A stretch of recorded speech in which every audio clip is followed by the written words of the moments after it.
Assalamualaikum warahmatullahi wabarakatuh. Alhamdulillahirabbil alamin. Wassalatu wassalamu ala asrofil anbiya'i wal mursalin sayyidina Muhammadin wa ala alihi wa sahbihi ajma'in, amma ba'du. Alhamdulillah, kita masih diberi kesempatan untuk ngawas filsafat kali ini dalam kondisi sehat tanpa kurang satu apapun. Kita selalu berdoa agar kita tetap berada dalam lindungan Allah.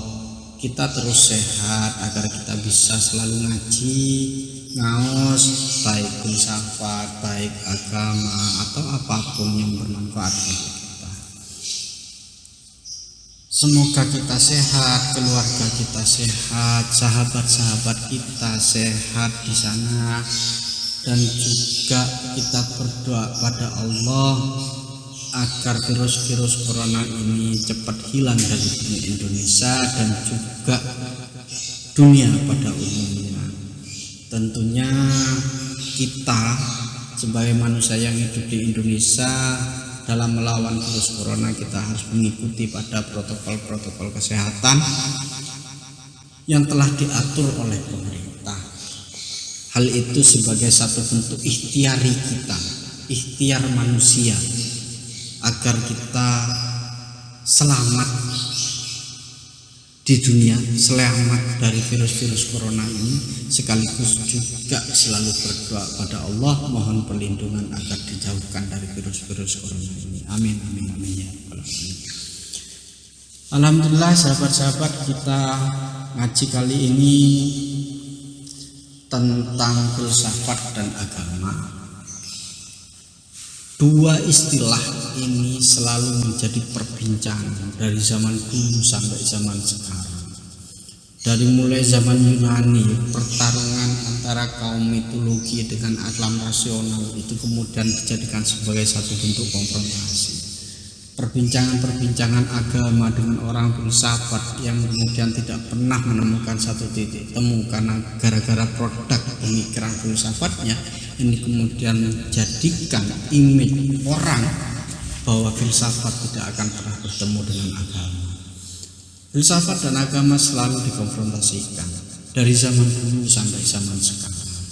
Suguhan-suguhan konfrontasi, suguhan-suguhan konflik antara filsafat dan agama itu mengakar dalam otak kita, mengakar dalam otak manusia, sehingga kemudian masyarakat yang agamis, masyarakat di dunia atau di Indonesia saja, itu banyak yang kemudian melarang untuk belajar filsafat hanya dengan alasan karena filsafat berbeda dengan agama dan bahkan bisa mencabik-cabik agama.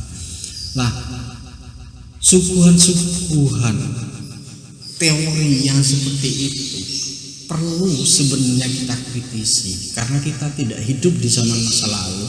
Kita tidak hidup di zaman masa-masa konfrontasi yang seperti itu, tapi kita sudah hidup di zaman era milenial ini. Kita hidup di zaman sekarang. Sudah bukan saatnya lagi kita berbicara konfrontasi filsafat dan agama, karena sudah banyak bukti-bukti integrasi filsafat dan agama. Banyak bukti filsafat dan agama sebagai satu bentuk keilmuan yang saling mutualistik dan saling menguntungkan. Banyak orang yang berbicara itu. Yang kedua, kalau kita akan melihat hari ini, kita harus beralih kepada filsafat sebagai tool, sebagai instrumen berpikir, sebagai metode berpikir. Karena filsafat itu adalah metode berpikir, maka dia berada dalam satu ruang agama. Dengan filsafat kita berusaha untuk menjadi manusia yang beragama secara baik. Dengan filsafat kita berusaha untuk mempertanyakan apakah keberagamaan kita, keyakinan kita, kepercayaan kita selama ini itu sudah bisa kita buktikan secara rasional atau tidak. Kalau kemudian kita tidak bisa membuktikan secara rasional, berarti keberagamaan kita, sistem kepercayaan kita itu masih ikut-ikutan. Karena banyak orang hari ini itu beragamanya hanya ikut-ikutan. Kalau mereka ke barat, maka ke barat. mereka ke timur, yang lain tokohnya memelihara jenggot panjang, ikut-ikutan memelihara jenggot panjang, padahal tidak pernah tahu dasar rasionalitasnya apa, padahal nggak pernah tahu dasar-dasarnya seperti apa. Nah, di sini kemudian pada era milenial ini kita harus berbicara kepada filsafat sebagai tool, sebagai instrumen agama. Bagaimana kemudian kita meyakini agama Islam secara baik dan benar. Bagaimana kemudian kita mengekspresikan sistem keberagaman kita di dalam ruang sosial itu secara rasional dan benar. Karena banyak persoalan, banyak ayat-ayat Al-Quran yang berbicara tentang tafakaru, tadabaru, berbicara tentang penggunaan rasionalitas dan akal pikiran kita di dalam mengarungi kehidupan alam semesta ini. Kita belajar filsafat dan agama, kita letakkan filsafat sebagai tool. Sekalipun kita tidak bisa menafikan orang-orang di sana masih menjadikan filsafat sebagai satu level yang setara dengan agama dari aspek kebenarannya. Kenapa mereka meletakkan itu? Agama itu adalah sumber dari pengetahuan, sedangkan filsafat itu adalah mother of science, ibu dari pengetahuan. Lah, sama-sama klaim itulah yang kemudian menciptakan demarkasi, konfrontasi, perbedaan dan lain sebagainya. Di sini di pertemuan kita meletakkan filsafat sebagai tool. Kalau sebagai tool, maka kita letakkan kebenaran agama, kita yakini sebagai sebuah kebenaran agama secara kritis dan rasional. Karena dengan filsafat agama kita, sistem keberagamaan kita akan mencapai pada kebenaran yang hakiki. Filsafat identik dengan kritis dan rasional. Kritis rasional bagaimana? Segala sistem keyakinan kita, kepercayaan kita, kalau kita menggunakan alam filsafat, apakah kita sudah bisa membuktikan secara rasional atau tidak? Kalau kita tidak bisa membuktikan secara rasional atau tidak, kita tidak bisa melogikakan, kita tidak bisa membuktikan secara rasional, maka sistem keberagamaan kita itu adalah sistem keberagamaan yang hanya ikut-ikutan saja, atau agama kita adalah agama yang ikut-ikutan saja. Dalam domain belajar filsafat, kita tidak bisa hanya sekedar ikut-ikutan.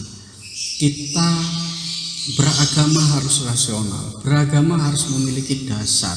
Nah, dengan dasar filsafat kita memiliki pondasi pembuktian secara rasional, sehingga kemudian agama yang kita yakini itu bisa diyakini oleh orang lain. Agama yang kita yakini itu bisa dipercaya juga oleh orang lain dan bisa dibenarkan secara kritis dan rasional.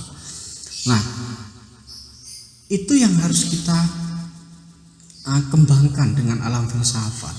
Karena dengan filsafat itu, apa yang kita cari ketika kritis rasional itu masuk di dalam agama? Agama mencari kebenaran hakiki. Dengan kata lain kemudian filsafat mencari kebenaran hakiki itu melalui jalan kritis dan rasional. Orang beragama secara baik itu adalah orang yang kritis dan rasional. Dari ini kita bisa memahami, untuk mencapai kebenaran hakiki maka manusia yang beragama itu harus kritis dan rasional. Orang yang taklid, orang yang hanya ikut-ikutan, apakah mencapai kebenaran hakiki? Pada ranah ini tidak akan pernah bisa untuk mencapai pada kebenaran hakiki. Tapi orang yang memiliki potensi untuk mencapai pada kebenaran hakiki, memiliki potensi untuk mengerti dan memahami kebenaran hakiki dalam agama, itu hanya bisa dilakukan dengan cara kritis dan rasional, dan itu berada dalam filsafat. Disinilah kemudian kita memahami dunia filsafat sebagai tool, bukan hanya sebatas sebagai sebuah agama baru, bukan hanya sebatas ilmu pengetahuan yang bertentangan dengan agama. Kalau kita memahami filsafat sebagai itu, maka akan banyak kontribusi filsafat dalam pengembangan agama, termasuk di dalam agama Islam. Secara umum, filsafat dengan agama itu selalu bertemu, baik bertemu dalam ruang perbedaan maupun di dalam ruang yang saling mutualistik. Sebagian orang meletakkan filsafat sebagai ilmu pengetahuan yang memiliki kebenaran sendiri. Makanya orang-orang seperti ini selalu meletakkan filsafat secara independen. Filsafat berbeda dengan agama, filsafat berbeda kebenarannya dengan agama, filsafat berbeda dengan sumber pengetahuannya dengan agama. Kalau kita meletakkan filsafat sebagai kebenaran tersendiri, maka agama tidak memiliki ruang dalam dunia filsafat dan filsafat juga tidak memiliki ruang dalam dunia agama. Ini sebagian orang yang tadi saya katakan, sebagian orang meletakkan filsafat di kutub utara, agama berada di kutub selatan. Filsafat diletakkan di barat, sedangkan agama berada di timur. Filsafat dalam ranah sosial dan sains, sedangkan agama hanya berada dalam ekspresi keberagamaan dan ritual kebatinan saja. Di sini kemudian akan memunculkan paham-paham sekuleristik, paham-paham yang memisahkan bagaimana kemudian urusan duniawi itu sudah tidak memiliki kaitan dengan persoalan-persoalan ukhrawi, dan urusan duniawi itu adalah alam sains, alam filsafat, sedangkan urusan ukhrawi itu adalah urusan-urusan agama. Nah, manusia-manusia yang seperti ini banyak berkeliaran di Indonesia, banyak yang berpikiran seperti ini, sehingga kemudian orang-orang menjadi sekuler. Keberagamaan mereka hanya keberagamaan individual, sedangkan dalam ruang sosial mereka abai terhadap peraturan-peraturan agama, bahkan menghalalkan segala cara seperti Machiavelli itu. Nah, itu adalah bagian dari kaum-kaum sekuleristik yang meletakkan filsafat sebagai sebuah agama, sehingga kemudian orang-orang sekuleristik ini selalu mengatakan filsafat tidak memiliki kontribusi apa-apa terhadap pengembangan agama. Tapi di sisi yang lain, kita juga harus melihat sebagian orang meletakkan filsafat sebagai tool, dan dengan filsafat kemudian agama bisa besar, keilmuan agama bisa besar. Filsafat dengan nalar kritis dan rasionalitasnya memunculkan berbagai ilmu pengetahuan, memiliki kontribusi terhadap ilmu pengetahuan, termasuk pembelajaran ilmu kalam. Ilmu kalam berbicara tentang aspek teologi secara rasional. Wah, luar biasa bagaimana firqah-firqah di dalam ilmu kalam itu berbicara dengan narasi kritis, dengan narasi yang sangat rasional. Dan itu masih muncul sampai hari ini.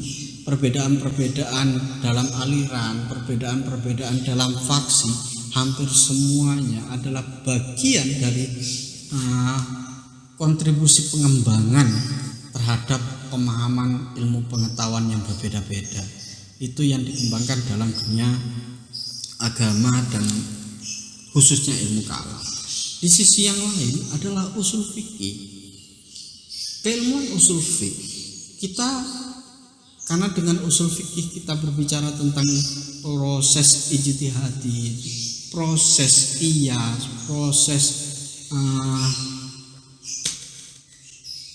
ijma, dan itu membutuhkan kritis dan rasional, sehingga kemudian dengan alam filsafat, dengan keilmuan filsafat, agama bisa memunculkan satu pengetahuan yang berbeda, dan itu memiliki kontribusi yang luar biasa terhadap pengembangan hukum-hukum di dalam dunia Islam, yaitu adalah keilmuan usul fikih.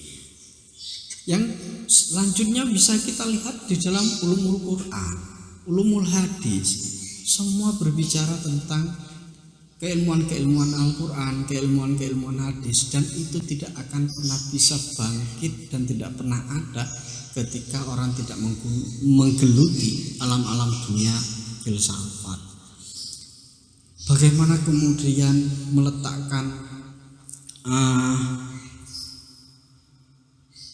al-amrul lil wujub, bagaimana kemudian dia meletakkan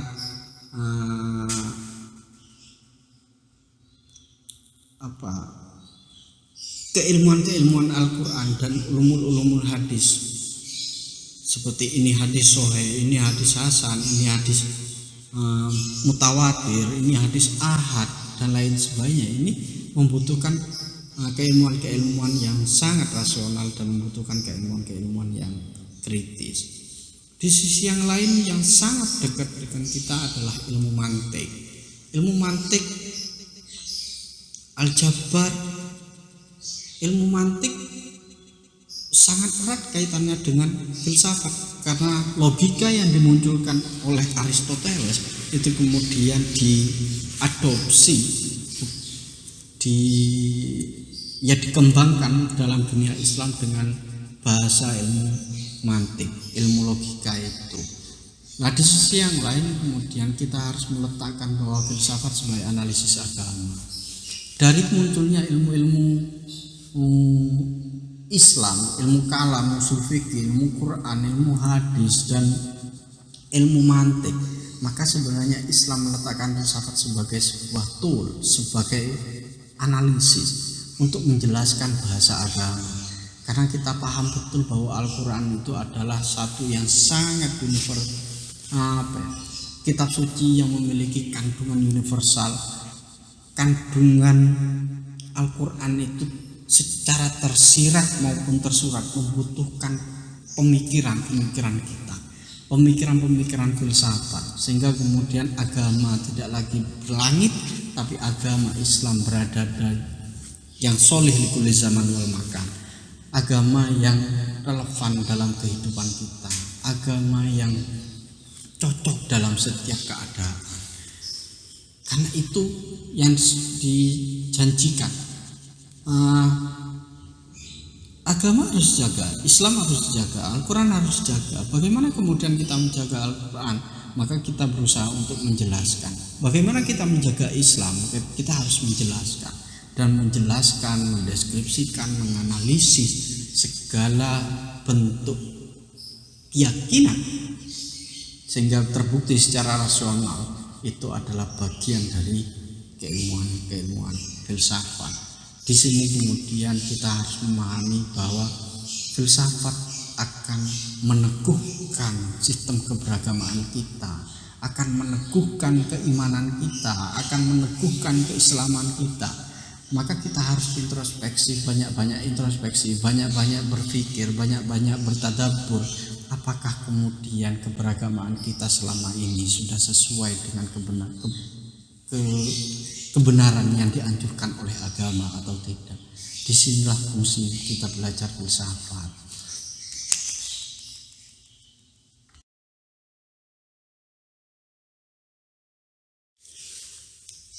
Pada taraf ini kemudian sumbangsi filsafat terhadap agama Islam bisa dikatakan memiliki 4 hal. Yang pertama adalah mengenal Allah atau memahami iman. Mengenal Allah secara wujud ya mungkin tidak, karena Allah wajibul wujud, bukan sesuatu yang bisa kita ilustrasikan, bukan sesuatu yang bisa kita lihat, tapi Allah adalah wajibul wujud. Nah, memahami Allah, mengenal Allah, ini sudah banyak dikembangkan oleh pemikir-pemikir seperti Al-Kindi, Al-Farabi, atau tokoh filsuf Islam yang awal itu mengembangkan teori-teori emanasi hanya untuk melakukan pembuktian secara rasional dan empiris, secara rasional bahwa Allah itu adalah wajibul wujud. Di sisi yang lain kemudian dalam konteks hari ini kita harus memahami tentang iman. Dengan filsafat kita memahami betul tentang iman. Kalau kemudian kita adalah orang yang beriman, iman itu adalah tasdiqu bil qalbi, taqriru bil lisan, wa ta'malu bil arkan. Iman itu harus memiliki kesesuaian hati, kesesuaian hati, lisan dan perbuatan itu adalah orang-orang yang beriman. Makanya kalau kita belajar filsafat, kita akan memahami dan selalu berada dalam satu kesatuan antara hati, ucapan dan perkataan. Dengan memahami iman, kita akan menjadi mukmin yang baik. Dengan kita memahami iman kita akan menjadi mukmin yang baik dan selalu mendekatkan diri kita kepada Allah Subhanahu wa taala. Dalam dunia tasawuf sangat banyak bagaimana kemudian suluk cara-cara atau cara-cara mengenal Allah itu sangat banyak dalam dunia tasawuf, dan tasawuf adalah salah satu ilmu pengetahuan yang selalu melekat dengan dunia keislaman dan dikembangkan dalam dunia Islam. Itu salah satu sumbangsih. Dengan filsafat kita mampu untuk memahami iman secara baik, kita mampu untuk mengenal Allah secara baik. Yang kedua adalah kritisisme, untuk membebaskan diri dari pemberhalaan pemikiran diri sendiri, pemikiran kelompok atau pemikiran kelompok. Kita tahu betul bahwa la ilaha illallah itu yang wajib disembah itu hanyalah Allah. Tidak boleh kita menciptakan berhala-berhala yang lain. Yang wajib kita sembah adalah Allah, yang patut kita ikuti adalah Allah. Dengan lafaz la ilaha illallah. Termasuk terkadang orang-orang kemudian menciptakan pemikiran sendiri dan memberhalakannya sendiri, sehingga kemudian orang yang menjadikan pemikirannya berhala, dia selalu mengatakan dirinya adalah orang paling benar dan semua orang yang di luar dirinya itu adalah salah. Begitu juga ketika orang sudah menjadikan berhala pemikiran kelompoknya, maka kemudian orang-orang seperti ini akan menciptakan fanatisme, menciptakan truth claim, menciptakan klaim kebenaran bahwa kelompoknya saja yang paling benar, sedangkan kelompok-kelompok yang lain itu adalah salah. Bahkan sebagian kelompok yang muncul itu adalah mengkafirkan kelompok-kelompok yang lain. Kalau kemudian kita berada dalam posisi yang seperti ini, maka yang akan terjadi adalah ruang konflik terbuka. Kita akan menciptakan permusuhan, kita akan menciptakan kerusakan dan lain sebagainya. Kenapa mereka menciptakan itu? Karena mereka menciptakan pemikirannya, baik sendiri maupun pemikiran kelompoknya, itu sebagai berhala yang harus diikuti. Nah, dengan belajar filsafat kita berusaha untuk membebaskan diri dari pemberhalaan pemikiran kita sendiri. Selama kita masih mengatakan bahwa pemikiran kita adalah pemikiran paling benar dan pemikiran orang lain salah, berarti kita masih menciptakan berhala-berhala pemikiran di dalam diri kita sendiri. Lah, dengan kritisisme, dengan filsafat, kita berusaha untuk membebaskan hal itu. Karena kebenaran yang mutlak itu adalah kebenaran Allah, sedangkan kebenaran tafsir, kebenaran pemikiran itu adalah kebenaran-kebenaran yang spekulatif, patut dihargai, patut diacungi jempol, patut untuk diapresiasi setiap kebenaran yang muncul dari pemikiran orang. Tapi untuk menciptakan berhala-berhala kebenaran dalam pemikiran itu menjadi suatu yang tidak boleh dilakukan. Konteks inilah yang kemudian muncul dalam dunia agama Islam. Yang ketiga, sumbangsi filsafat terhadap agama Islam itu, filsafat menyambung idealitas agama dengan realitas hidup. Dengan filsafat kita mampu untuk mengkontekstualisasikan ajaran-ajaran agama Islam, ajaran-ajaran yang sebenarnya berada di dalam kandungan ayat suci, ajaran-ajaran yang ada di dalam Al-Quran dan hadis, ada ajaran-ajaran yang ideal di dalam agama, itu harus diimplementasikan dalam konteks yang kita jalani.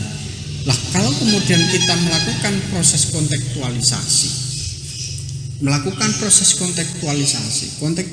terhadap agama, maka dengan seperti itu kita mampu untuk memahami agama, ekspresi keberagamaan itu bisa berbeda-beda bergantung pada konteks yang ada. Makanya kita beragama di Indonesia dengan beragama di Timur Tengah, kita beragama di orang-orang di Amerika, di Eropa, itu akan berbeda dalam ekspresi keberagamaan sosialnya. Pasti berbeda. Kenapa?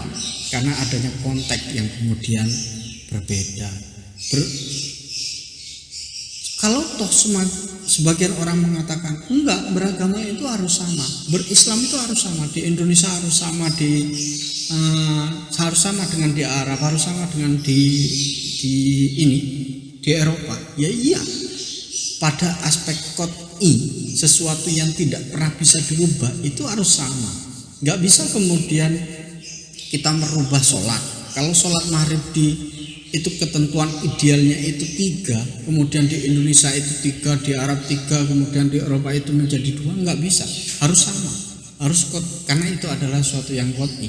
Tapi persoalan-persoalan muamalah, persoalan-persoalan sosial itu harus sesuai dengan konteksnya.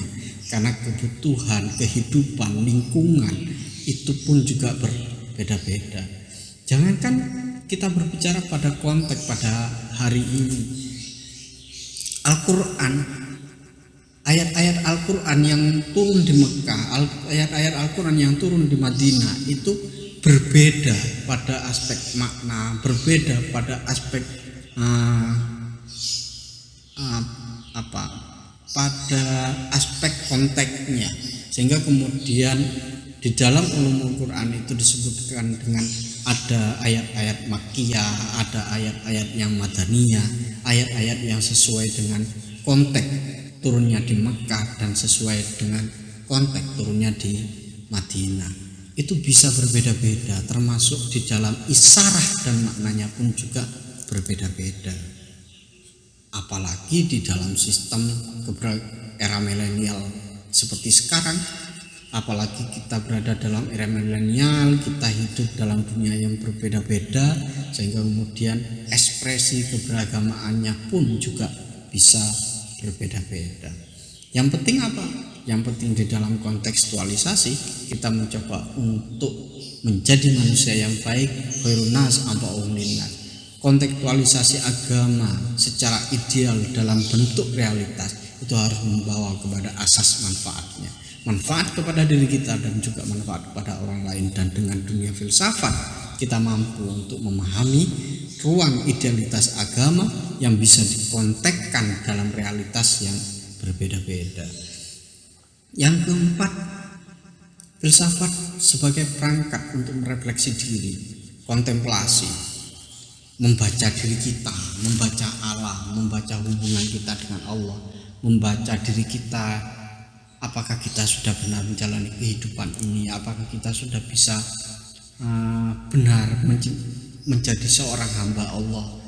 Ini menjadi satu bentuk refleksi diri kita. Karena dengan perangkat kita mampu untuk berpikir, dengan filsafat kita mampu untuk melakukan kontemplasi, seberapa kuat kita melakukan refleksi diri, introspeksi, melakukan kontemplasi tentang aku, tentang diri kita, tentang alam, dan tentang hubungan kita dengan Allah, itu akan semakin menjadi baik. Manusia yang tidak mampu untuk introspeksi, bahwa bahkan orang yang tidak pernah melakukan refleksi diri, maka dia akan kehilangan arah. Maka disinilah kemudian banyak anjuran-anjuran kita untuk merefleksi diri, melakukan kontemplasi, melakukan introspeksi diri. Itu menjadi sesuatu yang sangat penting dalam rangka kita menjadi manusia yang baik. Istilah-istilah filsafat dalam dunia Islam juga kita temukan, karena itu adalah hasil serapan dari bahasa Yunani melalui berbagai terjemahan-terjemahan. Maka kemudian filsafat, filosofi di dalam dunia Islam kemudian dikenal dengan istilah falsafah.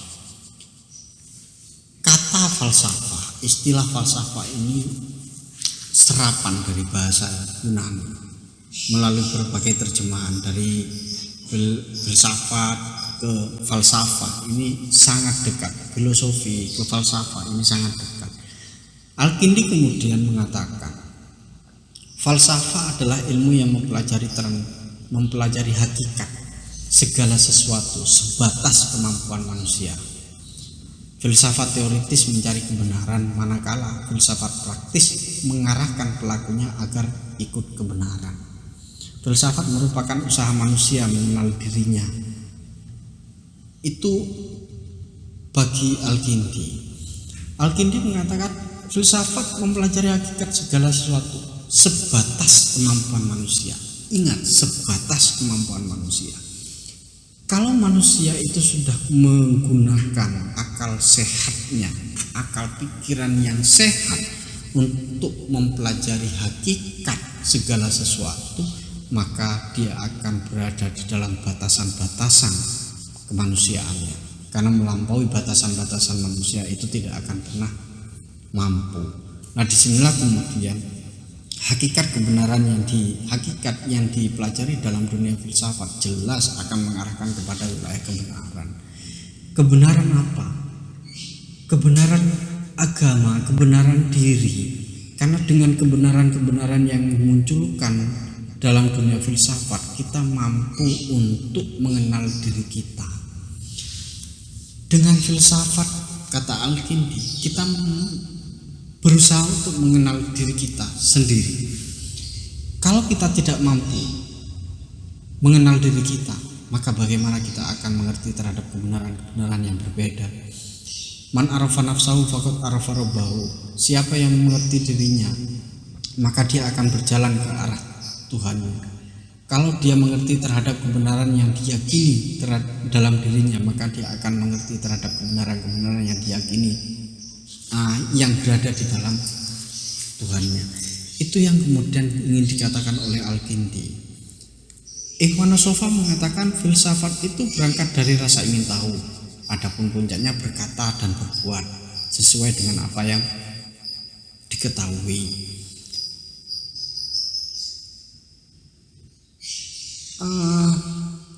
Rasa ingin tahu memang menjadi sesuatu yang sangat penting. Ikhwan Sofa menekankan bahwa manusia harus memupuk rasa ingin tahu itu. Kalau orang sudah memupuk rasa ingin tahu, maka dia berusaha untuk mencari pengetahuan, dia akan mencari kebenaran, dan pada akhirnya dia akan menemukan satu sistem kebenaran yang selalu diucapkan dan diperbuat. Itu yang kemudian dikatakan oleh Ikhwan Sofa, bahwa falsafah itu ada dalam dunia Islam sebagai satu bentuk serapan dari bahasa Yunani. Istilah yang berbeda yang menunjukkan filsafat adalah al-hikmah. Al-Amiri mengatakan hikmah berasal dari Allah, dan di antara manusia yang pertama dianugerahi hikmah oleh Allah adalah Luqmanul Hakim. Disebutnya ketujuh filsuf Yunani kuno sebagai ahli hikmah. Amiri mengatakan bahwa selain Luqman Hakim sebagai orang yang memiliki anugerah pertama, yang dianugerahi hikmah pertama oleh Allah, maka Al-Amiri mengatakan filsuf Yunani ada Al-Hukama As-Sab'ah sebagai ahli hikmah. Ketujuh filsuf Yunani itu adalah ahli hikmah, seperti Thales, seperti Solon, Anaximandros, dan lain sebagainya. Itu adalah Al-Hukama As-Sab'ah, ketujuh filsuf Yunani yang memiliki hikmah atau ahli hikmah dalam pandangan Al-Amiri. Makanya kemudian hikmah identik dengan kaum filsafat, karena orang-orang seperti Thales, Anaximandros, dan lain sebagainya itu selalu dikaitkan dengan alam-alam filsafat. Lah Al-Amiri mengatakan dia adalah seorang ahli hikmah. Disinilah kemudian perpaduan antara hikmah yang menunjukkan makna filsafat. Hal ini juga ditopang oleh Al-Kindi. Al-Kindi mengatakan falsafah itu adalah hubbul hikmah, cinta kebijaksanaan. Kalau kemudian hubbul hikmah, maka orang-orang filosof itu harus bijaksana tidak ada filosof yang tidak bijaksana. Kalau kemudian filosof, ada orang yang mengaku filosof tapi tidak bijaksana, berarti belajar filsafatnya mungkin kurang. Itu yang disebut dengan Al-Kindi, al-hubbul hikmah. Filsafat al-falsafah itu adalah hubbul hikmah. Sedangkan Ibnu Sina mengartikan hikmah itu adalah istiqmalun nafsi al-insaniyah bitasawwur al-umur wa tasdiq bi al-haqaiq an-nadoriyah wal amaliyah ala qadri toqotul insan. Hikmah adalah kesempurnaan jiwa manusia tatkala berhasil menangkap makna segala sesuatu dan mampu menyatakan kebenaran dengan pikiran dan perbuatannya sebatas kemampuannya sebagai manusia. Maka hikmah yang dikembangkan oleh Ibnu Sina ini sama dengan kata falsafah yang dikembangkan oleh Al-Kindi. Menangkap kebenaran, mencari kebenaran sebatas kemampuan manusia. Di sini kemudian hikmah memahami segala yang baik dengan pengetahuan yang baik. Enggak mungkin hikmah tidak akan mungkin dipahami secara baik dengan keilmuan, dengan pengetahuan yang tidak baik. Makanya kemudian hikmah harus selalu bisa dipahami dengan pengetahuan yang baik.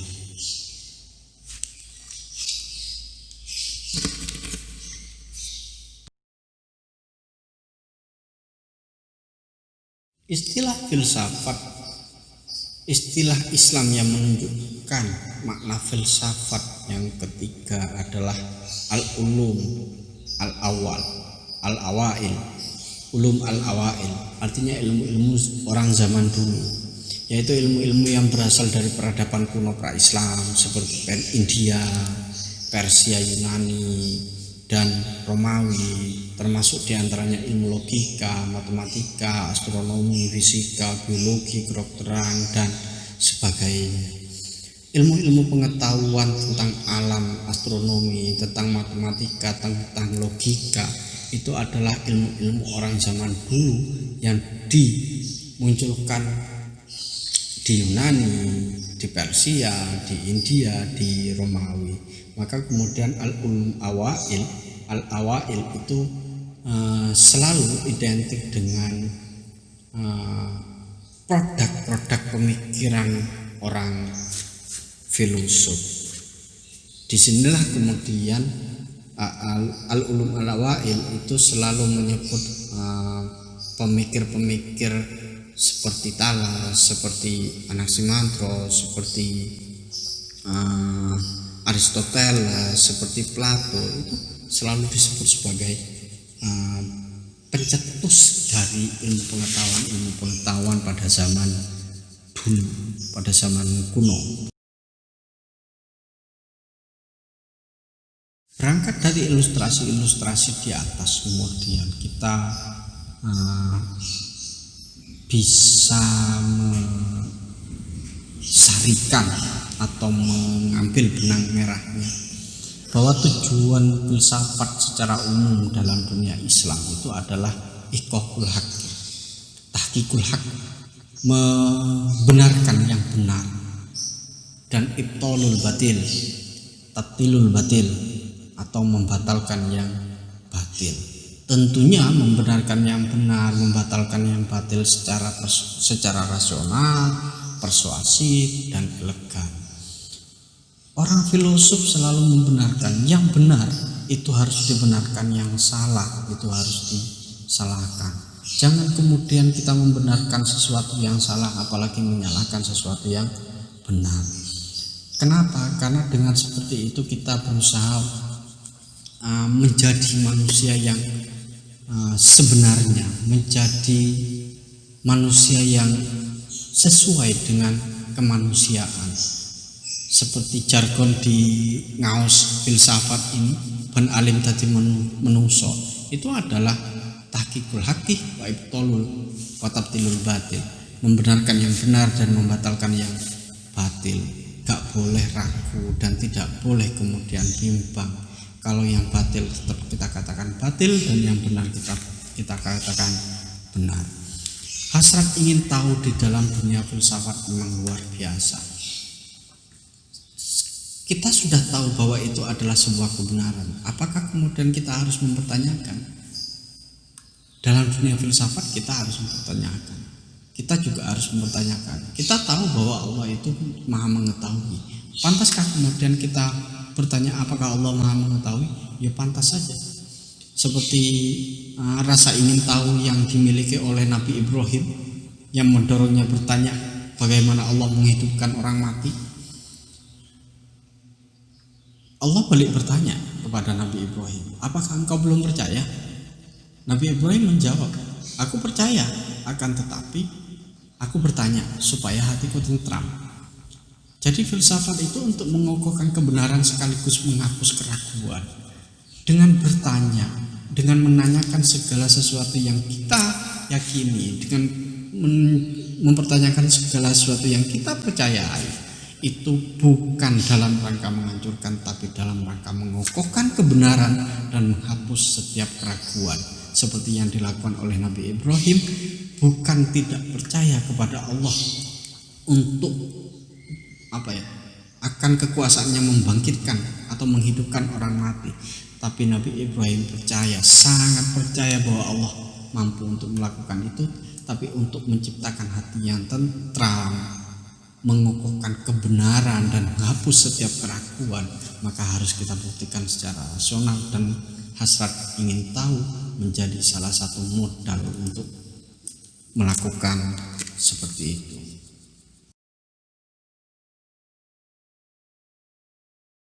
Melalui rasa ingin tahu yang dimiliki oleh Nabi Ibrahim untuk mengokohkan kebenaran dan sekaligus keraguan, inilah yang kemudian mendorong terhadap satu sejarah suksesi orang-orang Islam.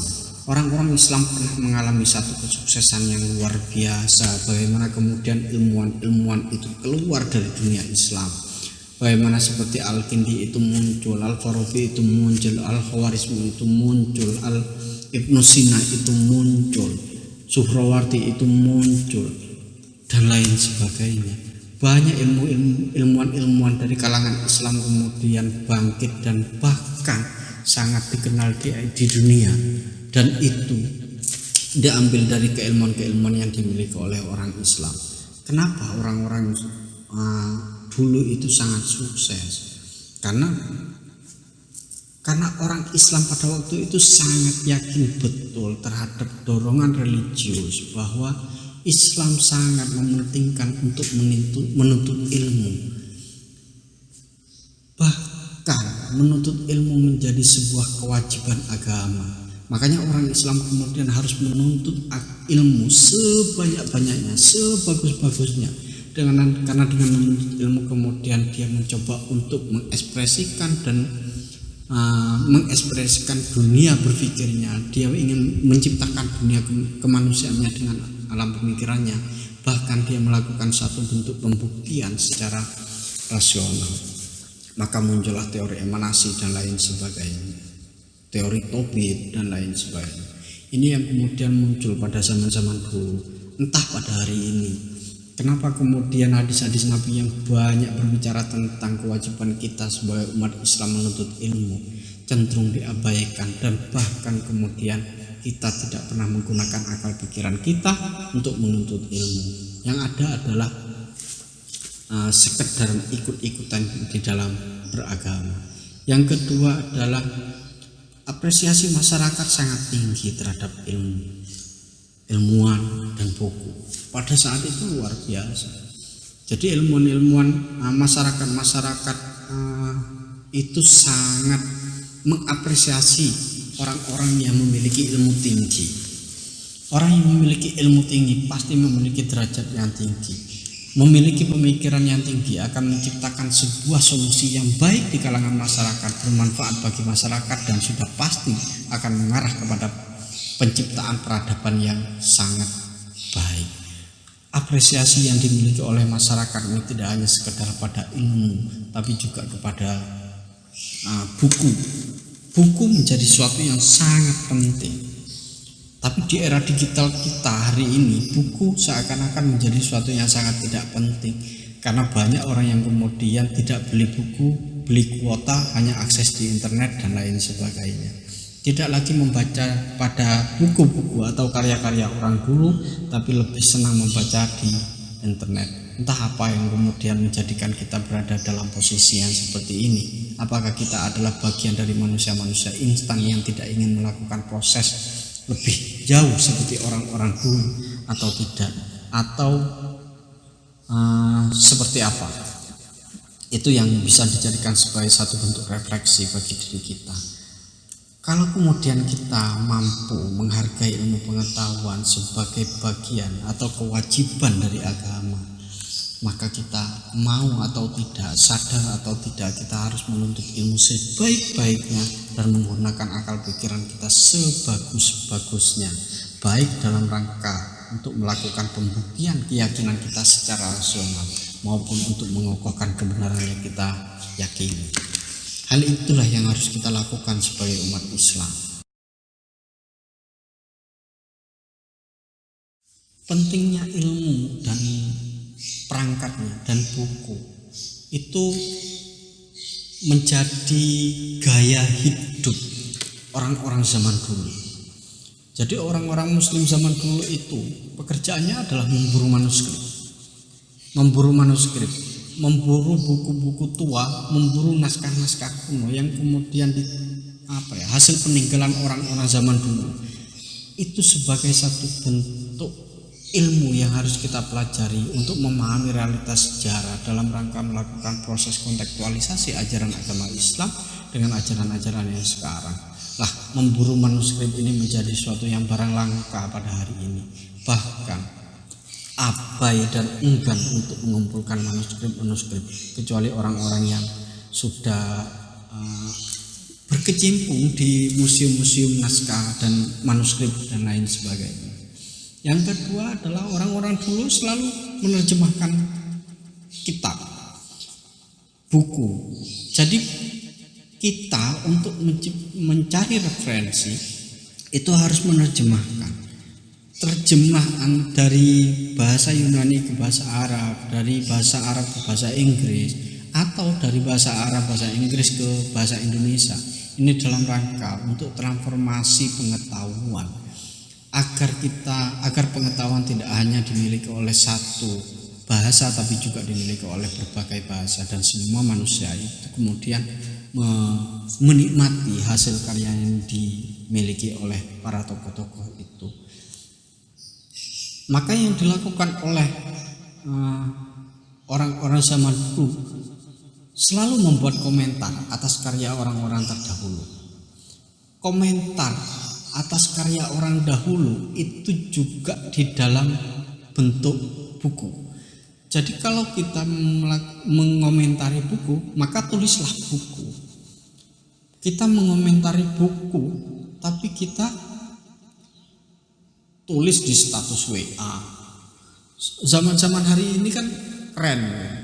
Jadi orang mengomentari siapapun tulisnya di status WA, tulisnya di Instagram, tulisannya di Facebook. Dan itu pun kecil-kecil, hanya bentuk komentar. Apalagi kemudian banyak netizen yang negatif thinking itu menjadi sesuatu yang sangat tidak elok, dan tidak ada pemandangan seperti itu di zaman filosof muslim pada waktu dulu. Bagaimana kemudian seorang Al-Ghazali mengkritik para filosof dengan tahafutul falasifahnya, kemudian dikritik lagi, dikomentari lagi oleh Ibnu Rus dengan kitab tahafutul falasifahnya. Itu kemudian menjadi satu karya yang luar biasa, Ada satu sistem dialektika pengetahuan yang dibangun oleh filosof Islam, tapi sistem dialektika pengetahuan yang selalu berkembang setiap zaman itu kemudian hilang di hari ini. Entah ini adalah bagian dari kegagalan kita menjadi seorang muslim atau kegagalan kita menciptakan diri kita sebagai seorang manusia yang mengekspresikan akal pikiran kita. Kita harus introspeksi terhadap itu. Selanjutnya kemudian orang-orang zaman dulu itu menulis menjadi sesuatu yang sangat penting. Menulis karya, orisinil. Jadi selain mengomentari buku-buku yang lain, dia juga memproduksi sebuah pemikiran. Memproduksi pemikiran yang orisinil miliknya, menjadikan dia sebagai seorang ilmuwan yang hebat dan dikenal. Dengan cara seperti itulah kemudian dia mampu untuk melakukan distribusi, melakukan rihlah ilmiah, dengan cara seminar, diskusi ilmiah dan lain sebagainya. Dan tentunya setiap melakukan penulisan terhadap karya akan dibarengi oleh eksperimen-eksperimen ilmu pengetahuan, baik eksperimen-eksperimen ilmiah maupun eksperimen-eksperimen yang rasional. Itu yang dilakukan oleh filosof-filosof muslim dulu. Makanya kemudian kalau kita ingin membangkitkan dunia keislaman, membangkitkan dunia kita, sistem keberagamaan kita di Indonesia, maka kita harus meniru gaya orang-orang muslim dulu sehingga kita menjadi memberikan sumbangsi terhadap kebesaran Islam. Apa? Menulis. Karena mahasiswa itu adalah harus menulis, maka dia harus menulis dan melakukan eksperimen-eksperimen, baik dalam bentuk komentar maupun dalam karya orisinil. Disinilah kemudian menjadi sesuatu yang sangat penting bahwa ilmu pengetahuan akan membangkitkan semangat, akan menjayakan Islam dan meneguhkan kebenaran Islam dan menghapus setiap keraguan-keraguan yang muncul di sekitar kita maupun dalam diri kita. Sebelum kita tutup ngaus filsafat dan agama kali ini, mari kita baca sholawat hasbi bersama-sama. Hasbi Rabbi Jallallah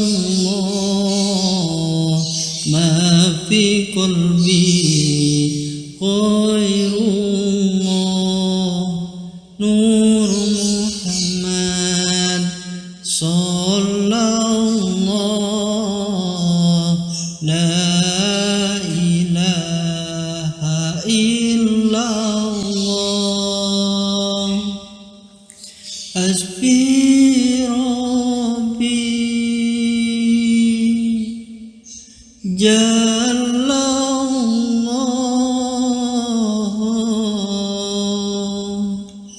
Ma fi qalbi Ghairullah Nur Muhammad Sallallahu